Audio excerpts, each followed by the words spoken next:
Good morning, everyone. It's time to play some more Planescape Torment with me, your host, Tim. We finally made it up to the Clerk's Ward, and after this ward, everything else will be new to me. So, let's... Gold Ward, also known as Wanker City.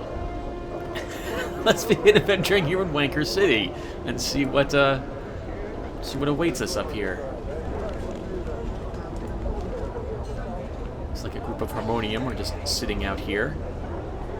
This large red armored figure is standing in place, carefully watching passers-by. You dimly recall that his ornate armor marks him as an officer of the Harmonium, one who provides law enforcement for the city. Greetings, sir.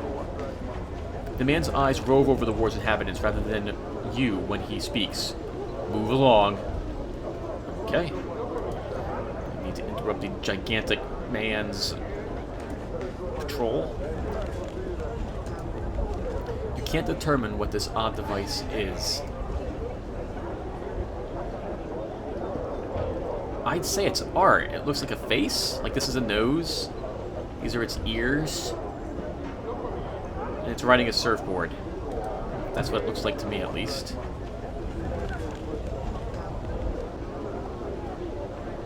This place looks fancy. This clean, well-dressed man is clearly on his way somewhere. Hello there.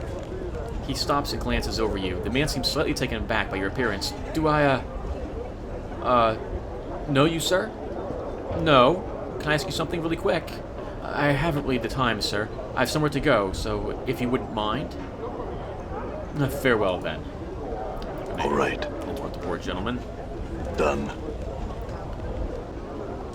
Drunken mage. This older man is staring into his stein of ale, misery etched to his features. The battered pewter mug is an unusual one, lightly engraved with strange runes and bearded faces, and covered with a coat of thin frost. He looks up as you approach him. Greetings, sir. He seems slightly tipsy. Is something wrong? He sighs, belches into his hand, and nods as he takes another pull of ale. Something's wrong, alright. I've gone and lost my apprenticeship. Well, hungover I was, and botched my mentor's last experiment. All for this damned drink. He sneers at the mug in his hand, but in seconds his expression softens and he takes another swig. Ruins everything it does, this damnable drinking of mine. Well, why don't you stop drinking then? Updated my journal. He shrugs and sighs miserably. I simply cannot. I want to. I cannot. I just need to drink. I try to stay away, but desire eventually overcomes me, and I cannot resist. It's such a wreck I've become. He throws back the last of his ale and calls for more. I see. What's that mug you've got there? This? He looks down at the pewter mug. I won this in a dice game. It's enchanted to keep whatever is in it freezing cold. In my case, cheap ale. He frowns, rubs his eyes, and takes another swig of his drink. Is something wrong? Oh, this again. Well, if you're too weak to stop, it's your own fault. Farewell. I'm gone. You there? Oh, this gentleman was talking to me. I'm gone. Your will be done. This smiling man nods cheerfully as you approach. Welcome to my cafe, good sir. Might I serve you? Some wine, perhaps? No wine, but I can ask you something else? The man gives you a helpless sort of look. Humblest apologies, sir, but I make it a policy to serve drinks and nothing more. You shall have to look elsewhere for conversation. I'm afraid. Are you certain you wouldn't like a drink? Or some bread and cheese, perhaps? No, I don't need anything. Farewell. Bread and cheese sounds wonderful, though. Sure, why not?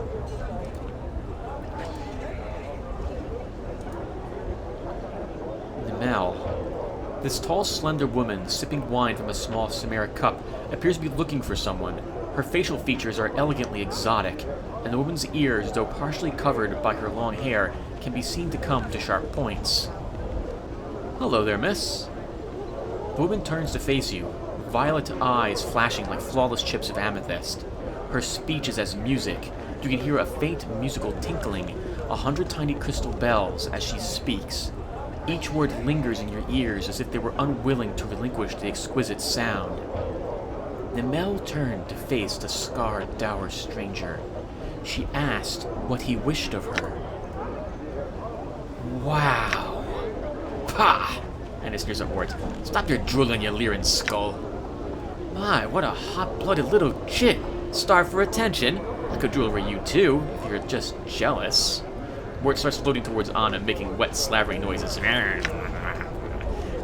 Get a hair's breadth closer, Skull, and I'll see to it not one of your chattering teeth lies within 100 paces of another. Mort stops abruptly, turning away while muttering unintelligibly. Are you looking for someone? Where could she be? Namel wondered. Her companion, Alwyn, was supposed to have met her here days ago. The air around her grows chill with her sadness. How long must she search this vast foreign city before she finds her dearest friend? I could help you find her. What does she look like? The milk claps her hands together and bows her head to you. She would be so pleased to hear news of her friend. She told the kind stranger what Elwyn looked like, so that he would know her should he come across her. An image forms in your mind, a woman who resembles Namel, but with golden eyes and hair of fiery crimson. I'll return if I find her. Farewell. Updated my journal. Wow, she speaks as a narrator. This finely attired woman is relaxing here, enjoying the outside air while sipping at a beverage purchased from a nearby cafe. Hello. Her eyes widen slightly as she takes in your appearance. She smiles uneasily. Greetings too. Suddenly her eyes alight on Mort. Oh, what a cute little murmur. Isn't he? Yeah, he likes to have the top of his skull scratched. Truly, she remains smiling but looks suspicious. Surely you jest, sir. 'Tis only a murmur. No, I speak the truth. Go ahead. She reaches out and gently pats Mort, who promptly nuzzles up against her hand, grinning wildly and winking at you all the while. She laughs uneasily. How strange. Can I ask you a question? Please ask. What is this place? She looks at you as if you were joking, and realizing you're not, gives an embarrassed laugh. 'Tis the clerk's ward you're in, sir. What can you tell me about this place? Well, the vast majority of the ward, where my duties keep me most often, is filled with the record halls and administrative buildings. Not here, though. Well, what are your duties? She nods and rolls her eyes. Oh, my duties, sir, to my employer. I work in one of the many, many administration buildings here in the ward. What do you do there? She shakes her head, smiling. Please, sir, do me the favor of not bringing up that subject, would you? Not here. Well, I'm trying to relax for a moment. Oh, my apologies. I'm sorry. I didn't mean to bring up work. What makes this section different than the rest of the ward? Oh, the Civic Fest Hall, of course. The Art and Curio Galleria as well. Go on. Other places of interest might be the Advocate's Home, the Apothecary, the Brothel of Slaking Intellectual Lusts, the Catacombs beneath the ward, and the Tailor. And that odd little curiosity shop, too. Wow, so there's a lot to do here. Can I ask you about a specific place? I'll tell you what little I can. Tell me about the brothel. A sentient establishment that exists to pleasure a man's mind and senses. It's run by a succubus, appropriately enough called Fall from Grace. Sentient. Yes, the proper name is the Society of Sensation. They believe that the true nature of the multiverse can only be discovered through direct experience. Go on. They dedicate their lives to experiencing as much of the multiverse as they can. They travel extensively, both across the planes and into the depths of their own minds and emotions. But they take it a step further, you know. Oh? How so? They actually have found a means of sharing their experiences with others. With the sensoriums. Sensoriums? The sentients have created a means by which they may take experiences, capture them in stones, and allow others to experience them. The sentients roam the plains and search their inner selves for experiences to share with others. Virtually everything they have felt or sensed lies in their sensoriums. These experiences, are they like memories? In a way, yes, but very intense. And not memories that you have had, but another has had, captured within the stone. Captured? Does one lose their memory or experience when it's put into the stone? No. She frowns. Or, at least, I think not. I believe the stones copies the sensory experience. You might ask a sensit about it to make sure, but that is my understanding. Can I ask you something else? Oh, go ahead, please ask. I'd like to buy her a drink. She's being really friendly. Can I ask you about something else? Tell me about the Civic Fest Hall. One of Sigil's most wondrous establishments, it's the headquarters of the Sentient faction, known throughout the multiverse for its concerts, art exhibitions, and lectures. But its most fascinating feature is the sensoriums. Right, so, where is the Fest Hall? The Fest Hall is most easily found, sir. It is a massive structure in the northeastern portion of this area. What can you tell me about it? The same thing I said before, you know. Oh, I'm sorry. Why don't I ask you about something else then? You mentioned a curiosity shop? I won't profess to have been there myself, but I understand it's run by an importer of sorts. A half-fiend, in fact, whose goods come from the lower planes. A half-fiend. Not a tiefling, mind you, but a proper half-fiend. Daughter of an incubus and a mortal woman, I am told. I care not for gossip, however, so let's speak of her no more. You said her goods were from the lower planes? She nods, letting her voice whisper. You know, sir, Baitor, the Abyss, and the like. Terrible places. Where can I find this? It is in the southeastern section of this area, an unusual building set atop a wide flight of stairs. I've never entered the place myself. I have an odd feeling about it. What do you know of the place? I won't profess to have been there myself, but I understand it's run by, you know, the half-fiend I mentioned before. Oh, sure. Right. Tell me about the tailor, then. Gonclaves is an excellent tailor, but he is short of temper and easily offended. I must warn you, sir, he will likely judge you by your appearance, and thus you might have a difficult time making a friend of him. That's fine. Where's his shop?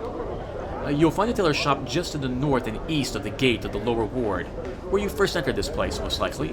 It's a wide building whose entrance faces southwards. Can you tell me about the apothecary? Well, the apothecary sells salves, potions, herbs, and the like. She frowns momentarily. The place's proprietors are a bit barmy, constantly sampling the store's stock. Good men, though. How can I reach them? Follow the road that leads east from the gates to the lower ward, where you first entered this place, most likely. When the road forks northeast and southeast, go southwards, you will find it there, east of the road. It faces southwards and has 3 windows of stained glass. Thanks. Do you know where I can find work here?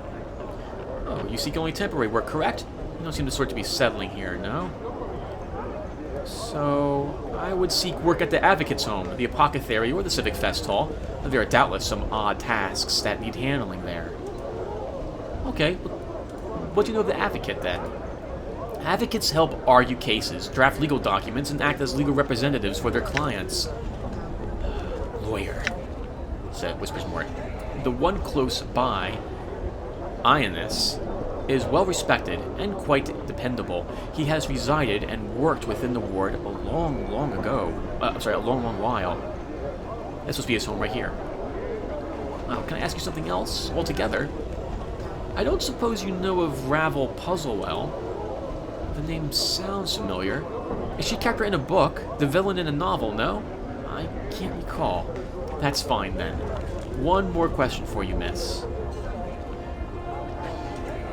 Can you tell me about the art store? Ivana's Art and Curio Galleria. Galleria, is that right? Is a most intriguing place. She has a collection of artwork, antiques, and artifacts from all across the plains. Well, that's all I wish to know. Farewell. That was very polite of her. Let's see if the gentleman is the same thing. This finely dressed, well-groomed man is relaxing here, enjoying the outside air while sipping a beverage purchased at a nearby cafe. Hello. Greetings to... He pauses when he finally takes a good look at you. To you as well, sir. He smiles uneasily. Can I ask you a question? Ask what you will. I'll answer what I can. Yeah, this is the same type of thing. Only the male version instead. I'm gone. Abel Ponderthought, another cafe patron. This older man looks somewhat bookish. His clothing and accessories are extremely clean, neat, and well cared for, and he often pauses to brush some fleck of dust or lint off of them. A symbol resembling a stylized dagger, piercing upwards through the flame, is embroidered upon his tunic. Greetings! The man's eyes pass you over, gleaming as they fix on Mort. Oh, I say, would you look at that? A floating skull! Mort turns and looks behind him. Where? Where? The man gasps. Oh! By the unjust laws of Tuni the Merciless! Who? He suddenly covers his mouth and looks at Anna, wow. And suddenly looks at Anna. Sorry. The man was a horrible tyrant, now long dead. His name never should be spoken so. 'Tis rather vulgar. My deepest apologies, my lady. I did not mean to offend. Anna shrugs, rolling her eyes. Talk as you like, Cutter. I care not a whit for what you say, unless you're rattling your bone box about me, that is. Sir? He turns back to Mort. Behold a skull, buoyant, levitating off the ground, cognitive of its environment, and possessing hearing, speaking, and seeing capabilities. He turns to you, as if you are suddenly confident. This is truly one of the reasons why the plains shall never become dull to me, sir. Just when you think you have seen everything, the plains show you yet another corner to peer around, and... He raises his hands gloriously. Suddenly, whole new, wondrous vistas are open to you.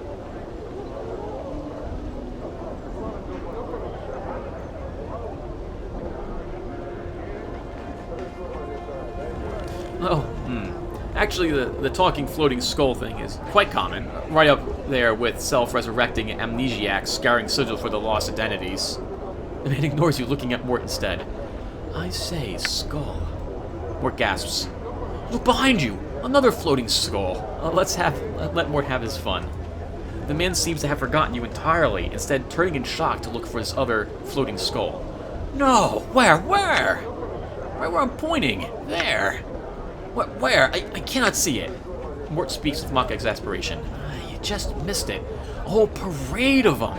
Probably never happen again in a million revolutions of the Great Ring. My sensuous possess a peculiar degree of mockery. Mort bobs slightly as if shrugging. I prefer to refer to it as keen insights into human nature. Sir. He suddenly seems to see you for the first time. The man's eyes widen. By the unjust laws of Tuna... I say, are you alright? You look... hurt. I'm alright. Aye, it hurts to look at him, it does. Very amusing, Anna. I had some questions, sir. The man nods eagerly. Of course. I'm always most happy to answer what questions I can, young sir. I have some questions about you. Me? Certainly. Who are you? Why, my name is Abel Ponderthought. What do you do here? I passed my administrator exam just recently and have achieved the status of a A9, a research consultant in the Hall of Records, one of the many aides specializing in Sigil's physical law and history. I research topics and laws of interest to others. It's quite fascinating, really. Oh. Can I ask you something else? What's the embroidered symbol on your tunic mean? Why, 'tis the symbol of the Fraternity of Order. We are responsible for much of the lawmaking and running the courts here in Sigil. Many judges, advocates, and clerks are members of our order, and we are pleased to be able to help enforce Sigil's laws and keep things orderly. We make a strident effort to learn all laws, whether they pertain to Sigil, the planes, or the multiverse itself. What does the Fraternity of Order believe? Updated my journal. The Fraternity of Order believes that the multiverse is governed by laws. When one knows all the laws, one will understand the multiverse. That is our goal. And by understanding the laws, their limits, we learn to avoid certain laws. If you don't mind me asking, what sort of benefits are in the position? Well, our fraternity allows us to read languages quite easily, and we may use some rules of the multiverse on occasion to suit our benefits. Can I ask you something else? Something else altogether different. What is this place? I'll admit I know very little of this part of the Clerk's Ward, sir, but please ask. Why is it called the Clerk's Ward? It is the seat of much of Sigil's record halls and administration. The staff at these places gives the ward its name. Many clerks, scribes, priests, bureaucrats, and administration officials live in this ward. Ah, well, thank you. Any work available locally? None of the temporary sort. No. Okay. Well, what's of interest around here, then? There is one of the finest advocates in Sigil located here. The Civic Fest Hall, the home of Society of Sensation, is also located nearby. And the brothel of slaking intellectual lusts. Tell me about the brothel. He nods, looking somewhat embarrassed. Well, yes, I am known to go there for the conversation. He glances at Anna and then flushes an even deeper red. 'Tis a large round building in the center of this part of the ward. So, let me ask you about the Advocate. It sounds like he's a part of your organization? Yes, he is, although his time there has ebbed somewhat since the unfortunate troubles he has experienced. I am not one to speak of them. His residence is just across the way, south and east of here. Let me ask you about something else, if you don't mind. What do you know about the city? Questions about Sigil? Please, sir, ask whatever you like. So we already know about the light, but we'll ask him anyway. Where's daylight here come from? I don't see a sun. The haze can make it difficult to determine for certain, so I understand your difficulty. The light comes not from a sun, but from a gradual luminescence that fills the sky. It reaches a peak called peak, then fades until Sigil is completely dark, called anti-peak. The source of luminance is unknown, but it is most likely the lady's will. Oh, tell me about the lady. He begins ticking off the points on his fingers. 1. She is not just a symbol of Sigil, as some claims. She is very real and very dangerous. 2. She is believed to be the one that keeps the powers of deities out of Sigil. As long as she is present, the powers cannot enter Sigil. 3. She also prevents unauthorized teleporting and gating into and out of Sigil. It prevents the Outer Planes creatures from bringing in even more of their kind of Sigil outside of the conventional routes. 4. She has never spoken to anyone. 5. She usurped control of Sigil from Owlscar, a power now believed dead. 6. Anyone who threatens Sigil, or her, is punished, either by falling beneath her shadow, which results in a series of invisible stab wounds that can kill even greater Batazu, or by being sent to the mazes, from whence few ever escape. 7. She does not like to be worshipped. Those that do are often found with their skin missing. And lastly, the sight of her is believed to drive others mad. She stole control of Sigil from a power. How do you know this? It is the belief of my order. And you said the sight of her drives people mad? Yeah. But I must add the caveat that I have never seen her, you understand. So how is it that you know she created Sigil? It is the belief of my order. That's fair enough. I guess if they've ruled out a bunch of things that are not true, whatever's left, however improbable, is the truth. Let me ask you something else about Sigil. What's outside of this city? No one knows, and it's not from wanting of trying. At the places where no true wall exists are solid walls of buildings with no windows that look beyond. Some claim to have climbed roofs and seen the outside of Sigil, but they can only describe the outside as nothing. That is an unacceptable explanation, but it still remains a mystery. It is rumored, without fact, that to step beyond Sigil's walls takes a traveler to a random plane, but this has not been confirmed. The Fraternity of Water has mounted many expeditions, and we have yet to retrieve any concrete information. Well, tell me about the other factions. Yes, there are 15 factions in Sigil. Once there were 49, and then about 600 years ago, the Lady of Pain let it be known that only 15 would remain. That was known as the Great Upheaval. And sure enough, in a fortnight, 34 of them perished or faded. Many thousands died by sword or other means. Many were simply found dead. I myself am a member of the Fraternity of Order. Others include the Believers of the Source, the Dustmen, the Harmonium, the Mercy Killers, the Revolutionary League, the Society of Sensation, and the Ziosex. Tell me about the Believers of Tell me about the Believers of the Source. Updated my journal. The Believers of the Source, or Godsmen, believe that every living thing in the multiverse has the potential to become a power. The Godsmen have their headquarters in the Great Foundry, and they helped keep the peace in Sigil in a number of matters. They have no desire to see any creature placed in the Dead Book before it has a chance to reach its potential. And the Dustmen... Updated my journal. The Dustmen believe we are already dead, that Sigil the Plains are where we all end up after we die. According to their beliefs, everything is dead, and this existence is a false one. To keep any ties or feelings for this existence only prevents a soul from truly dying. You see, the Dustmen believe that death in this existence is a matter of degree, and only those who are truly dead have divested themselves of all ties to this existence and can hope to be at peace. A philosophy that has some basis in fact, but much of it bears further experimentation. Sorry, like examination. The Harmonium. Updated my journal. The Harmonium is devoted to peace and harmony throughout the planes, thus their name. They believe that the end justifies the means, however, and are so willing to do just about anything to get a fellow to see things their way. Regardless of one's personal opinion of them, they do a fine job policing Sigil streets. How about the Mercy Killers? Updated my journal. The Mercy Killers believe that justice is everything. Malin, their last factal, once said that when properly applied, punishment leads to perfection. Those new to Sigil oftentimes commit the error of thinking their name implies that they kill out of mercy. Rather, though, it is that they seek to kill mercy itself. The faction members take it upon themselves to punish the guilty of Sigil, whatever the cost. Oh wow, so if the court finds you innocent, but they do not agree, they find you guilty and come after you. Tell me about the Revolutionary League. I've not heard of this faction. Updated my journal. They are also called the Anarchists. Not many know this, but the Revolutionary League is actually quite widespread in Sigil, and a shame that is too. They hold the misguided belief that all institutions have been established to block their access to the truth of the multiverse. The only way they can see to discover the truth is to tear down all organization.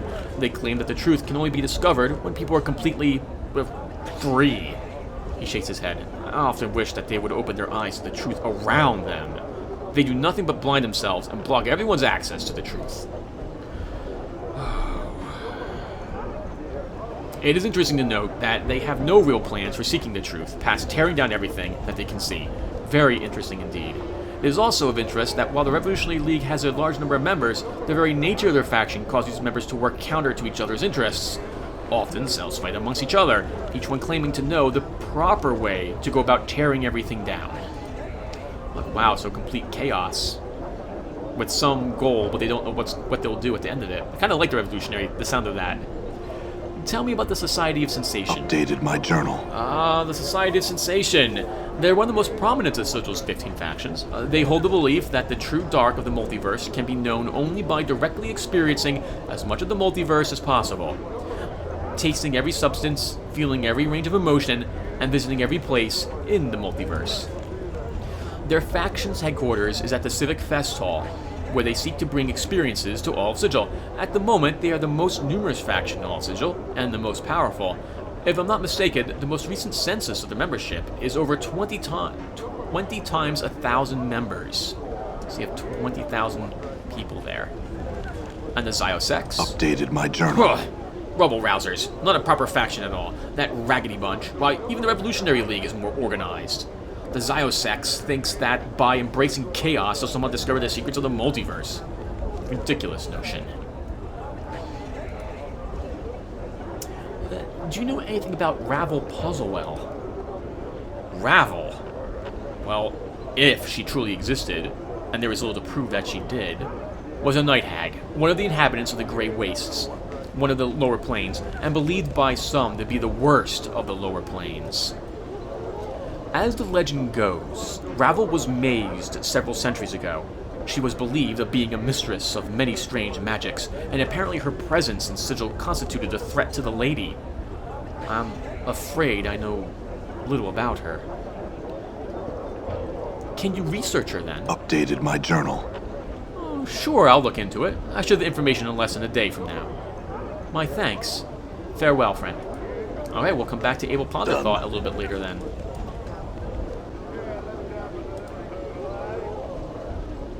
We apparently have a tent. Let's see if there's anything in it. Yeah? Oh, there is. There's a person. Hello, person. This young man smiles as you enter his tent, gesturing for you to sit down. Clean and wax your boots, sir. A wondrous shine for only 2 coppers. No thanks. Farewell. Farewell to you too, sir. Please return should you need your boots shined.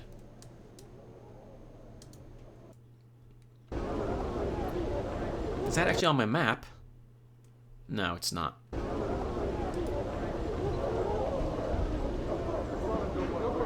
harlot. All Wow, right. look at her dress. This beautiful, seductively attired prostitute is a far cry from those you saw in the hive. She smells of expensive perfumes, and the lines of her face are subtly accentuated with lightly painted lines of soft, warm colors. She smiles as you approach her, and courtesies gracefully. "Greetings, good sir. Seeking to quench a lust? Mistress Grace's brothel cannot satisfy, I hope." Oh, sorry, I read that sentence a little incorrectly. I added a period. No. But I had some questions for you. She puts her finger to your lips to hush you. "There is but a single question I answer, good sir. And the answer is this. Yes. For only 500 coins." 500? That's quite a bit. "Oh, I assure you, good sir." She leans in close to whisper warmly in your ear. "'Tis worth every last copper." "Oh, I'm sure it is. But no thanks. Farewell." "A pity. Please return should you have a change of heart, good sir. I'll be eagerly awaiting you. Farewell." Mort. Say there, Chief. What do you say? How about spotting old Mort a bit of jink? It's been more than a while, you know?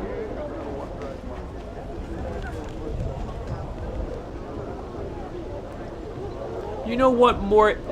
It has been. Miss, I don't suppose you could do something for Mort.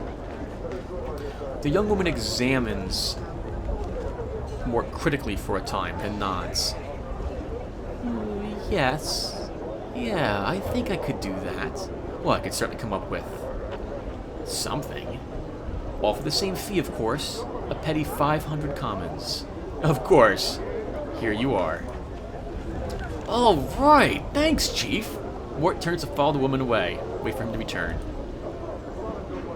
The courtesan finally returns, Mort bobbling dizzily along beside her. He's coated with a glossy sheen, as if he'd been waxed and buffed, and has a red smudge on his crown in the shape of a pair of lips. Your Mimir seemed to enjoy himself, good sir. Mort?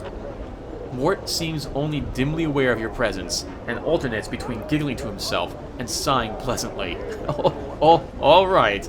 I guess things went well then. Farewell, miss. Good for Mort. Right, we didn't get anything from that, though, but that's perfectly fine. At least Mort himself is maybe a little cheered up. I say out of there, citizen. It's dangerous down below. Well, hello. This large red-armored figure is standing in place, apparently guarding the stairs beside him. You dimly recall that his ornate armor marks him as an officer of the Harmonium. Greetings, officer. The man casually motions you back toward the street. Move along, sir. What are you doing here, if you don't mind me asking? He points toward the stairs beside him, which looks to descend straight beneath the city. Guarding this stairway, sir. Why? Where's it lead? To the realm below. Seeing your expression, he continues. Under Sigil. You may have heard it called. Any reason you're keeping people from entering the place? I'm watching for anything that comes out, sir. Things that don't belong in Sigil proper. What sort of things are down there? Don't concern yourself with it. He regards you curiously for a moment. You're considering going down there, aren't you? Well, be most cautious. Rumors abound of the worst sorts of creatures living down below. Thanks for the warning. Farewell. We will pop down there, I'm gone. But we are not ready for that yet. I would like one more level on my characters, I think, before I do that. Done. Alright, let's save the game. We've made a lot of progress, and I hate to lose this, so... Actually, I suppose we haven't made a lot of progress. We've done a lot of talking. I'll be right back. Okay, let's now keep exploring for a little bit.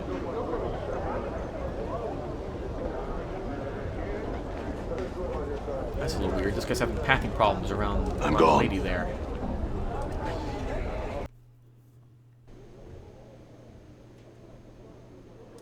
Might as well. Endure. Your path is mine. Done. Aye?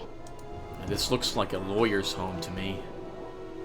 A place where he would meet and sit with people. Several desks, lots of books, probably with law in them. I guess this is where he addresses other people.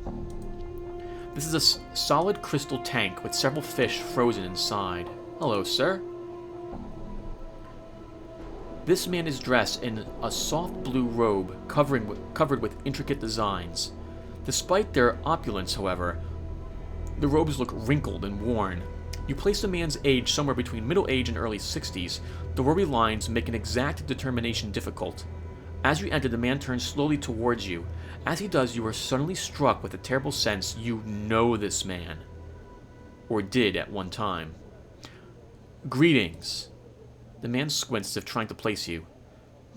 Yes, is there something that I can help you with? Who are you? Updated my journal. I am Inus. He studies you for it and frowns. Were you looking for me? I don't know. What is this place? I am an advocate. These are my offices.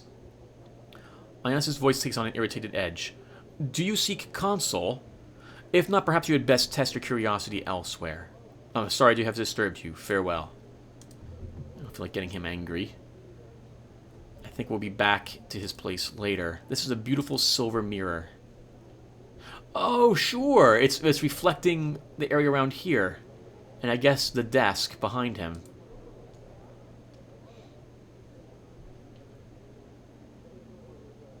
I don't actually know, everyone, what the Advocate's for. He's probably integral to my story in some way, but I've not ever figured out what he's for yet. So, I have a hunch we'll be back to him later.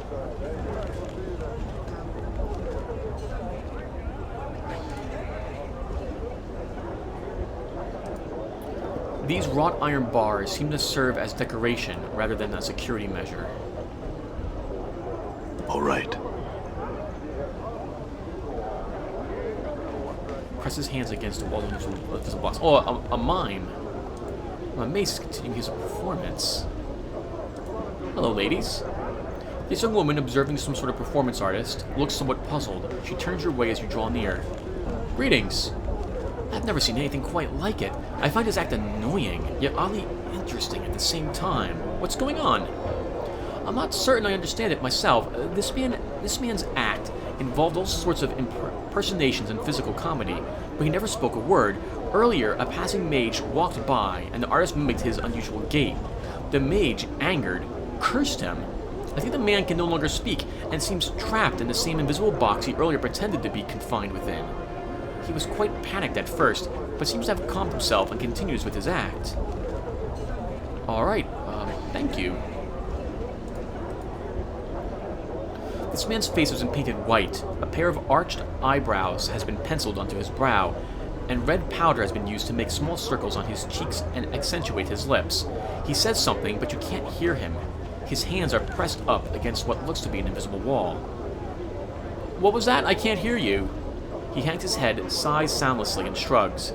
He then steps back a bit, waves farewell to you, and begins to pantomime various actions, pulling a rope, walking downstairs, and so on. Can we touch him?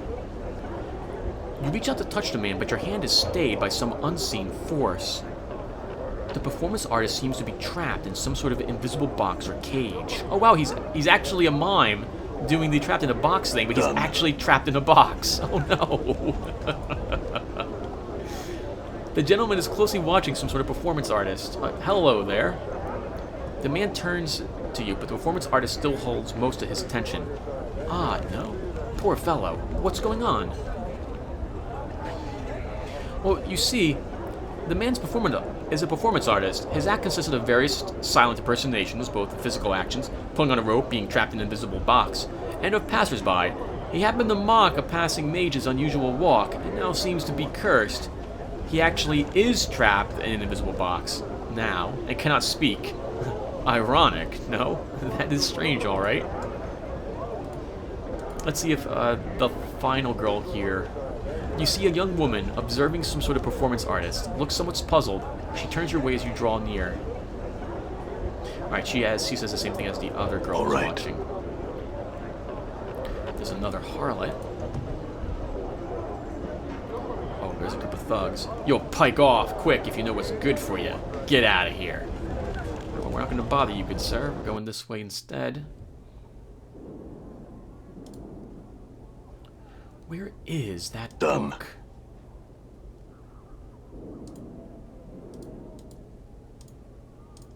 Hello, sir. This is a short, scholarly man, tight, nervous, with a frown on his face. He looks you up and down. Greetings, I am Finnem. I must beg your pardon, sir, but I care little for guests, invited or otherwise. So unless you have business with me, I would ask you to leave. Can I ask you something really quick? I would have you know that I am a scholar and a linguist, sir. While I shall happily entertain any questions regarding my field of study, language and the like, I can be of no help to you in other matters. Oh, farewell then.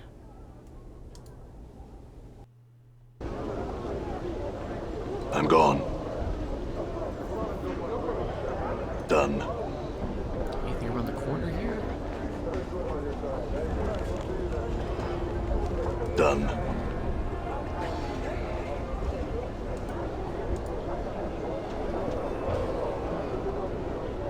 Okay, another well-dressed citizen going somewhere.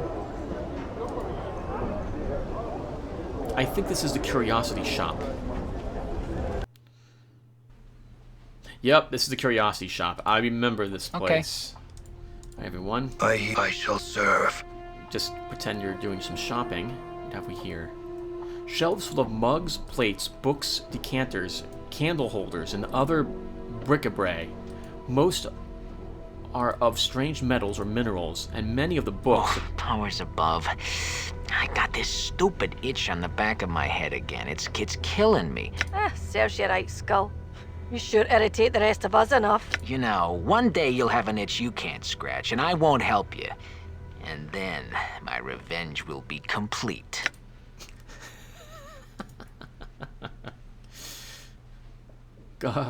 Sorry, I was distracted. Several very large teeth. A dozen smaller ones lie stacked upon a shelf above them. Shelves full of... Oh, this is the same thing. If you keep bobbing about, Skull, I'm gonna mount you in the end of a pike. This downtrodden little man scurries about the curiosity shop, dusting, cataloging, and moving things about for the place's proprietress. You notice he smells faintly of onions. He glances up at you nervously as you approach him. Please, sir, I cannot speak with you. I've work to do, and my mistress simply won't allow it. Can I ask you something really quick?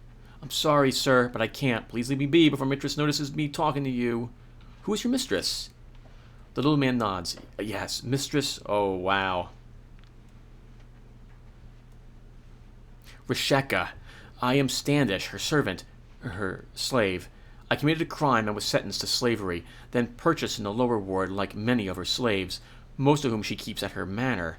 Now please, I beg you, leave me be, or she'll become angered and beat me unmercifully. All right, farewell, Standish. I'm gone. I'm gone.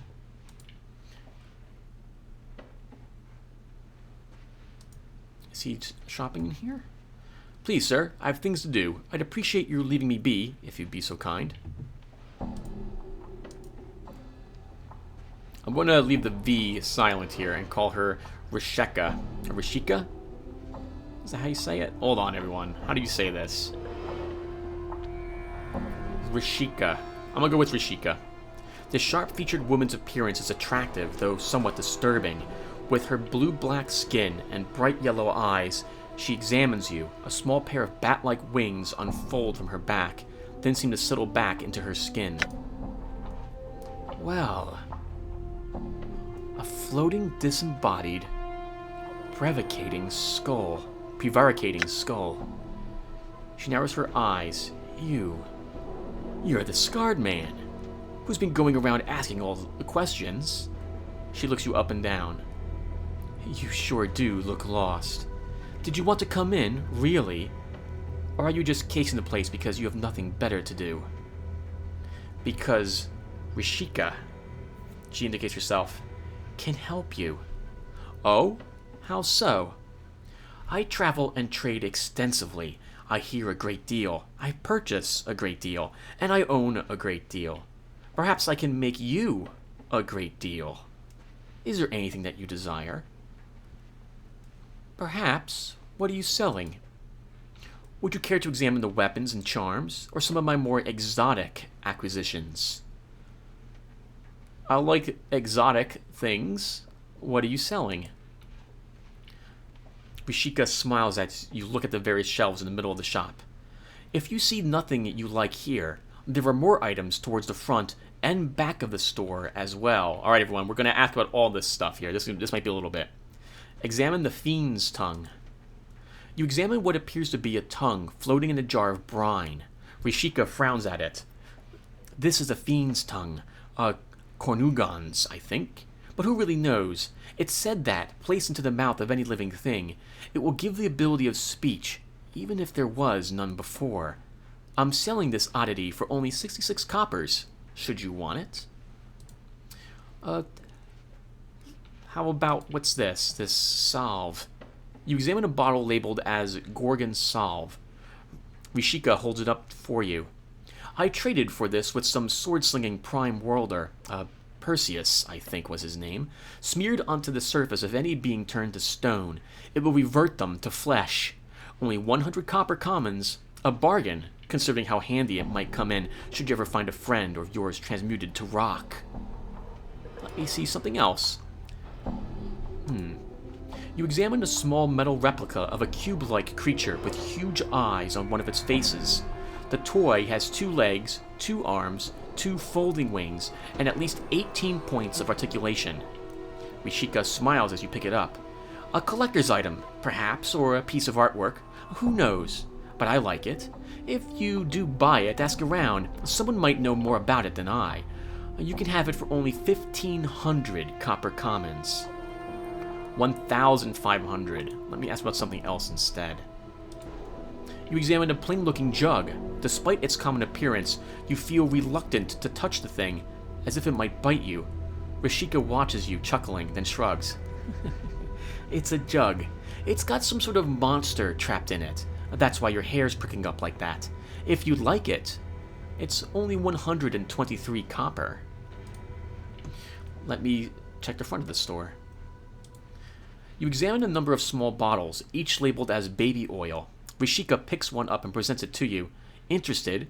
It's the real thing, of course. Thousands of mewing, mortal babies went to the making of this stuff. Oh, no thanks. Let me see the other stuff.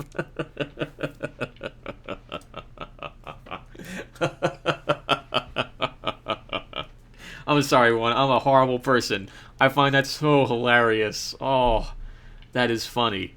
Baby oil is normally oil you use for babies to help keep them. Well, actually, I don't know why. I don't have any kids, but I know it's like it's slick or what have you. It's not made of real babies though. That's pretty funny. Examine the chocolate quasit. Examine a twisted little imp-like creature sculpted out of pure milk chocolate. It looks delicious, does it not? Imported from the lower plains, these are rare, you know, and quite prized by lovers of chocolate and confections. It's a real quasit, a fiendish familiar, polymorphed into chocolate by powerful sorcery.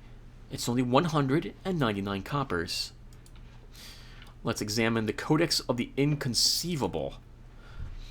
You examine a rather unassuming book held closed by tiny brass locks. That, coos Rishika, is the Codex of the Inconceivable. I'll only say that it's well, I cannot explain it. Mere words simply won't suffice. You can own it yourself for a mere 1,000 copper commons. And believe me, it is well worth it. I'm not going to buy any of this stuff, but I'd like to know what's here. Diva's Tears, or Deva's Tears. You examine a small glass phial labeled as Deva's Tears. These were once collected... these were collected from a... Deva? Diva? I think Deva. A Deva who was captured during a blood war skirmish. The fiends tormented the imprisoned angel for eons before he at last escaped. This small bottle holds the 12 tears he shed in that time. Their price is but 100 copper commons. How about the elixir of horrific separation? You examine that bottle. Rishika presents it to you. This stuff was compounded by a scholar who'd found she possessed a darker half, a side of her which took control at times and bade her do awful things. This potion was to have split the darker half away from her, creating two separate beings. Mercy killers, however, found and executed her for a string of depraved murders before she could use it. I'd charge you only 200 copper commons for the elixir. In the back of the store, you examine a stained ground lens the width of your hand, held in a brushed steel ring. A small geared protrusion coming off the ring makes it look as if the lens should attach to some sort of clockwork machine, and it smells faintly of a horrible perfume. Rishika holds it up for you. I've no idea what this really is, but it radiates fairly powerful magic. An old soldier named Gaius brought it to me from the lower plane battlefield. He'd murdered his own men in order to escape his tour of duty there, and brought me a number of interesting items he collected over the course of the campaign. I've kept it mostly as a conversation piece, though you may have it for 149 copper coins, if you'd like. The perfume's probably oil, is what we smell, or gasoline. Yevra's ring. You examine a ring in a small padded case. Rishika holds it up so you can see it more closely. This is Yevra's ring of almost invisibility. It makes the wearer invisible. Well, almost. I'll part with it for the meager sum of 349 copper commons. No thanks. A rune-covered alestein. You examine a large pewter alestein covered in strange runes. Rishika holds it up for you to see more closely. An ale mug of unusual manufacture, which keeps its contents, usually beer of course, icy cold, whatever the surrounding temperature. 299 copper commons, and you'll enjoy the frostiest ale you've ever had outside the paraplane of ice. And the last item is a tattered rag doll. The years have not been kind to this tiny rag doll. It is coming apart at the seams, and it looks like its threads are unraveling. It is obviously intended to be a replica of the Lady of Pain, but the button eyes and its plush softness don't strike much fear into your heart. Rishika holds it up for you. This was found in a well-trapped strongbox, sunk deep beneath the surface of Sigil. It was part of a small hoard of treasure and forbidden magical texts, though I don't know what's it for. If you like, it's only 99 copper coins, but no thank you.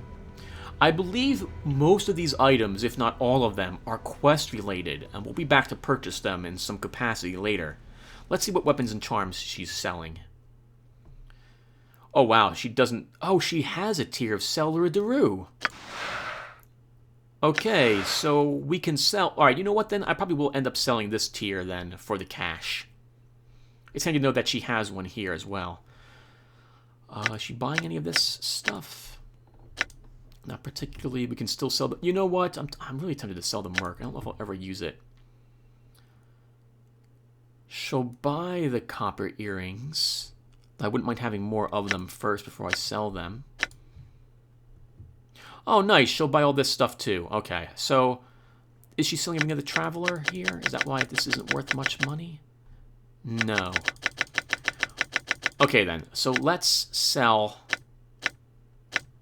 all of this stuff for some cash. And now I'll take a look and see what she's selling. Heart of the Forester. Minor artifact. Summons the saw mine. Usable only by evil and neutral creatures. This strange object is said to be the heart of the Fosterer. According to legend, the Fosterer was a sorcerer who built his empire upon the plain of Shale many centuries ago. He was rumored to have 333 hearts, and each of them carried in it a different evil he had committed in his lifetime. One of the evils he committed was the discovery of how to summon the Soulmine and bind them to his will. It is said that the Fosterer was carried away by these beasts after he invoked them against some ancient foe, leaving only his hearts behind. According to the Planner scholars, the Soulmine are fiendish horses, said to have been born from the blood of the last of the Nightmare Lords. They're not so much flesh and blood as an abstract given substance. They come to anyone who seeks revenge and bind themselves to them. They were born from a great treachery at the Gloom Meet, the time when the fiends gathered to speak to others of their kind. The nightmares ride the skies to gather the fiends to this meeting, acting as messengers. While the fiends saw the nightmares as helpful, convenient allies, they had grown tired of bartering with the last of the nightmare lords for his consent to use them. So the fiends called the Gloom Meet only for the purpose of killing. They lured the nightmare lord there to kill him, and when he arrived, the fiends set upon him.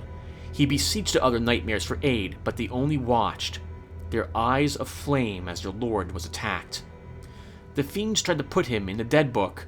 They scattered the earth with caltrops covered with the foulest poisons in the hells, hurled barbed cold iron spears a league wide into him, and when he tried to take to the air to escape, they turned the sky alight with magic, blinding his eyes white.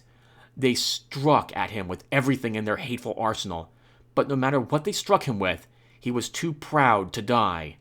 They hounded him to the edge of the Outlands, firing their cruel arrows and spears into him until he staggered into the hinterland mists and died there. Or so it is said. It is also said that as the Nightmare Lord stumbled into the mists of the hinterlands, his dark blood left a steaming trail across the landscape. Wherever his blood fell, the Outland itself cried out, wailing like a banshee, uttering the cries of the Nightmare Lord would not. Less than a year later, the Soul Mine rode from the hinterlands, seeking out any nightmares and fiends where they could find them. Their cries were the same as had risen from the blood wounds on the Outlands, and their minds were focused solely on revenge.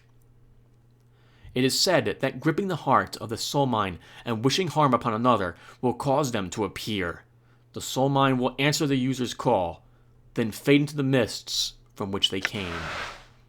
All for 3,599 coins. That is very expensive. Probably worth it for like an Uber battle. Ashes of the Pabulum summons Trellins. Not usable by mages, usable only by the Nameless One, so I can't currently use it. These ashes are all that remains of a school of illusionists called the Pabulum. According to their expedition logs, they traveled to the plane of Shale in search of the lost works of the Fosterer, a powerful sorcerer who once ruled an empire where the plane of Shale now lies. The naive illusionists were successful, and they stumbled across one of his lost works, a hive of vicious creatures called Trellins. The remains of the mages were found days later by 2 barrier scouts, and were burned over a pyre as a symbol of their folly. To unlock the power of these ashes, one only needs to stir them with the index finger of the left hand, then sprinkle a pinch of the ashes into the air in a circular pattern. The smell of the remains of those dead mages is said to cause a Trellin to appear to serve the user. No one knows where the Trellins originated from, but they seem to combine the worst characteristics of demons and insects. They seem to bear an insane hatred for mages, but the reason for this is unknown. That won't help me then. Another spider bracelet. Still useful for Anna. Oh, a scroll of Cloud Kill. Wow, we can actually learn the Cloud Kill spell here. I'm not going to take it at the moment, though. Oh, what else do we have? Dread Bond. Immune to Panic. +1 to Strength. Usable only by fighters and living creatures. Legend has it that this bracelet was created by Nasek the Sadistic. Tiny razor-sharp spikes cover the entire surface of this item, injecting small amounts of rare reagents into the bloodstream of the user. The effect of these chemicals causes the user to feel constant adrenaline rush of strength. I'm tempted to purchase that. And some lenses. +10 to lore, -2 damage, -2 Thaco. Usable only by Modrons. Oh, of course, that's right. We'll be doing that later, I think. So I think we already have an Angelus Eye. Teeth of the Fire Drake. 1 through 6 slashing, enchanted +1. Adds 3 through 8 fire damage and immune to fire. These teeth look more like lumps of charred bones than actual teeth. Although their origin is unknown, it can be deduced that they were taken from some fire-breathing creature. Using the teeth grants the wearer certain benefits normally possessed by such creatures. Divine Censor, Heart Charms, Nart Charms. Hammer of the Communition. An incredible amount of money. 4 through 14 crushing, +1 enchanted, +2 Thaco, 1 through 6 acid damage. Research reveals that this is a formidable weapon indeed, far superior to a normal sledgehammer. This warhammer, called the Hammer of Communication, delivers a devastating strike that not only inflicts crushing damage, but also fractures any surface it contacts, whether bone, metal, or wood, inflicting extra damage. And if the victim survives, it also softens him up for the next attack. The Hammer of Communication was used extensively by Enote, a Doomguard priest in 14 EU, a philosopher who was prone to violent mood swings. Where debating theology, he was known to espouse the virtues of the hammer as a means of furthering the decay of dead matter. Whether or not what he struck with the hammer was dead or alive before the blow is open to debate. Wow, that's incredible. But we're not a fighter, so that won't really benefit for us yet. I have a little bit of money. I can purchase something. Let's look at you, Anna, really quick. Actually, we'll stop here. I'll do some purchasing off screen if I want to buy anything, and I will see you in the next video. So thank you guys for watching, and take care.